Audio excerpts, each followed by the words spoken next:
Now, I heard a while ago you said that if you have a BVAP, which is, again, black voting age population, if you have it above 60% in a certain district, that I believe you said it's a political assassination. Is that? Yeah, the data shows it's just almost impossible in a state like ours to overcome that disparity.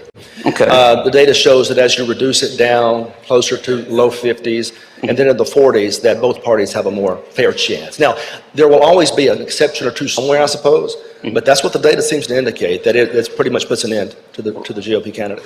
Well, Senator McDaniel, I'll tell you, currently I represent District 51, and District 51 has the great city of Moss Point in my district. It's majority-minority district, our city. Right. Maybe the only one on the coast, I'm not sure. But like my friend Senator Sparks over here, I had not really paid attention or even knew what BVAP meant until we got into this redistricting process. And I don't think I got many votes out of Moss Point. But my goal when I saw those numbers was how do I go, how do I try to get votes out of Moss Point? Republican votes. Yeah. And the only way I saw to do that, Senator McDaniel, was to come up here and stand on the platform that I know works for good government, take votes based on that platform, and go back and tell folks at home, look, our state's doing better because of this platform and these votes that I'm taking. Do you think that's a good, maybe a good way to help the Republican Party in Mississippi? It's a good start for sure. Yeah. Okay. Well, and the reason I say that is based on, I had a dinner, and I don't know if you had a chance to have one of these dinners, but Senator Sparks and I went to dinner with Senator Albert Butler, Senator Sampson Jackson, who was here with us last year, and Senator John Horn. We had a great dinner last year at CHAR, where we sat around the table and we talked about challenges in our state, and we talked about goals in our state, where we want to see our kids have a better state one day, or our grandkids, and how we want to get there. And I'll tell you what I found, Senator McDaniel, we all have the same goal. Yeah. We just have a different ideology and a different philosophical way of maybe getting there. That's right. I agree with that. Yeah. Okay. Well, that dinner was very important to me because it set me out on a challenge that if I want us to help reach those goals, and I believe my philosophy and my ideological platform of getting there is the best way to do it, I've got to talk to my fellow Democrats to get to that point, right? Yeah, that makes sense. Okay, and look, I know I may be rambling, but we're getting into partisan a bunch more, and I love Senator Blackman back here. She gets loud sometimes. That's great. But the point I'm trying to make is, Senator McDaniel, you're a great orator. I enjoy every time you stand up and ask questions. I enjoy whenever you talk from the well. And one of my favorite things that you've said, when you're speaking of your late father, you would say, when I wake up in the morning, your father told you, when you wake up in the morning, you hear the sound of battle, run to that battle, right? Yeah. Well, I would say that the Republican Party may be making a mistake pretending that BVAP is our enemy. Yeah. It's a challenge, no doubt. But why don't we wake up and run to that challenge and look at BVAP as something we can work with? Do you think we could maybe do that? Yeah, I can answer that. I think that naturally, I wish the state wasn't as polarized as it is sometimes and has been in the past. I think another core Republican principle, and I think people sometimes forget about this, is that you reject collectivism. And collectivism is a dangerous component. It can be a centralized government, it can be a centralized corporate authority, but more importantly, people tend to separate themselves among race and gender and things of that nature, when the most valuable thing we have are just individuals. And I've always tried to conduct myself trying to recognize and appreciate the dignity of each individual as opposed to the collectivist lens that we tend to see ourselves through. Unfortunately, because of the nature of politics in this state and the past, a lot of people still see it through those collectivist lenses, through those lenses of race or gender or whatever the case may be. And we should, in everything that we can do as Republicans, reach out and try to convince people that it's the individual that matters most.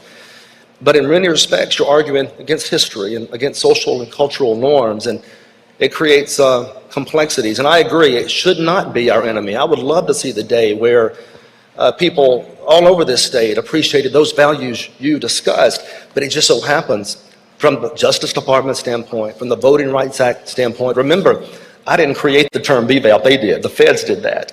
That was their way to try to determine what was going to be permissible in states and not permissible in states. And they did that based on the data. So when we're talking about being an enemy, we don't want it to be, but the data shows that it certainly can be in general elections. And so as we work as people to begin to put away those old ways and focus on individualism and focus on the dignity of individuals, you may see that change one day, but unfortunately, we're still in an era where that's not happening just yet. So it sounds like we have a lot of things that need to be looked at in this map. We've got BVAP, we've got split precincts that we look at. We try to prevent that. We look at communities. There's a lot of things to look at, and that comes down from the feds. It comes down from our own rulings and our own precedent. There's a lot to look at. Is that right? It can be. The key there, you do your best to use those guidelines, but when it becomes constitutionally problematic is when the guidelines focus on race. It's one thing for the Voting Rights Act to try to recognize people's opportunity. It's quite another for Republican or Democrat legislatures to pass Voting Rights Act amendments under that pretext that then discriminates by virtue of the passage. And both parties have been guilty of that. What this amendment does, it eliminates that component. We're not allowing race to be used to basically predict the outcome of a race. We're trying to get it down to a level where both sides have a fighting chance. Well, let me say one thing that I think, and this is a point, I hate to ask these, would you agree questions, but I'm going to do it here. I didn't see any committee meetings dealing with this map. And I didn't get to deal with, the first time I saw this map was this morning. But I did see Senator Dean Kirby and the committee here and the committee from the House had many, many meetings where they debated things just like what you're mentioning right here. Sure. And they've come up with a product with all of those things in mind. Right. And I appreciate the work they've done. I think that they're smarter than me when it comes to this kind of thing. But I think we're focusing on the wrong things. Well, I don't like the impression that I'm getting in here that we're trying to draw certain districts to be better for one party or the other. I don't like that. I think that that's not what we need to be focusing on. I think that if our platform is the right one and if our ideology works and if our political beliefs work, that's what we need to stand on and that's what we need to work towards. Would you agree with that? I understand your position there. Do you agree with that? Well, yes and no, because there's a slight caveat. Yes, the short answer is, in a perfect world where we weren't divided, like we all we don't have a perfect world, and we understand that. We're not going to have a perfect map, obviously, either. But remember, we start with a premise established in large part by federal legislation here because of our imperfect world. So now we have to act under that legislation, recognizing the imperfections, which is what we have here, which is why BVAP is so important. Should it be? No. In a better world, would it be? No. But well, let's make it a better world, right? Let's go forward and make it a better world. If it's not currently, let's do what we can without doing it with lines on a map. Let's go make it a better world. I'm absolutely and accept the challenges that we have before us as a party, right? And if that's the case, and I agree with you, and if that's the case, then why do we need a single majority-minority district in the state? Why should it be required? Well, look, apparently the lawyers will tell you that we have requirements we have to look at. Yeah. And look, I don't want to take any districts away. I don't want any communities to be left out of any feeling that they have on this. But there's no law that prevents a Republican from going and running in those districts either and trying to convince the people that, look, this is where we need to be. We can hold town halls. We can hold Facebook videos that are focused in those areas and talk about what works. But I think what we're doing right now is a disservice to all of us in here by making this such a contentious point that's not even based on ideology or policy. It's a contentious point because the Justice Department is demanding it be. It's trying to take those actions. Think of it this way. To your point, if your point is taken to its logical extreme, which I hope one day it is, then naturally the result should be no mandated majority-minority districts. They shouldn't exist because you're using race as a target in those districts and you're forming them. The question is, why are we... Does your map do that? No, that's just it. The map does nothing different than... So your map... I'm sorry, so I got you on one district. You said you did that on one district. Did it do it in all the other ones? Hold on for a second. Hold on. You didn't let me finish. Here's the thing. Remember, the question is, if we are moving toward that better world, then naturally I would hope the Justice Department, I would hope the feds would see that naturally, I think they would understand that mandating majority-minority districts would be unnecessary. And in the world you've described, it would be unnecessary. But that's not the world we have. We have federal courts and the Voting Rights Act trying to somehow balance what they consider to be inequalities or inequities in the system. So why the focus on this one district? Because when you go over 61, it's no longer about providing fairness. It's about providing a guaranteed victory. And that's the distinction the courts have made. Are there other districts with greater than 61?